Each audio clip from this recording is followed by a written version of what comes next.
bir şəxsə də təşəkkür etməyi mən özümə borc bilirəm. İstəyirəm bunu hər kəs bilsin.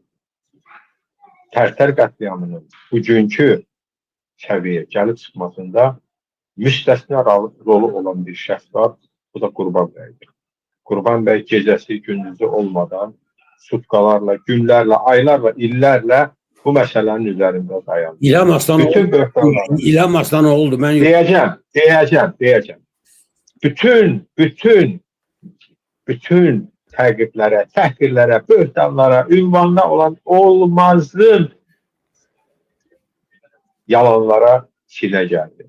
Təkcə mənə yazılanları görsəz Qurban bəy haqqında dəhşətə gəlmişdir. Təbii ki, mən bunları yola verirdim. Heç bir əhəmiyyət vermirdim. Və hətta bir çox insanları Qurban bəyin ətrafından uzaqlaşdırmağa çalışanda bunun qarşısını almışam. Və bugün mən haqq edirəm ki, bunu eləmişəm. Bugün qürur duyuram ki, bunu eləmişəm.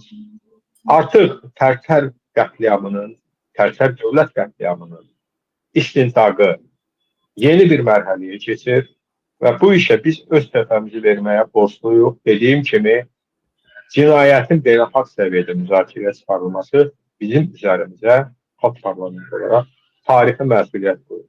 Və mən burada toplaşan insanların fəaliyyətini görərək, bilərək, tanıyaraq tam məsuliyyət edirəm ki, biz bundan da ağır yükü, bundan da ağır məsuliyyəti çəkməyə hazırıq. Mən bir daha hər kəsə təşəkkür edirəm. Fərid bəy çıxış eləməyəcəksə, onun da adından məruzəsi kimi. Namizəd bəy, sizə təşəkkür edirəm. Sədrliyinizə görə çətin məsələ idi. Bugünkü məsələni idarə etmək, bugünkü icraatı idarə etmək. Və hamımıza uğurlar arzulayıram. Sağ olun. Çox sağ olun Ərəstun bəy.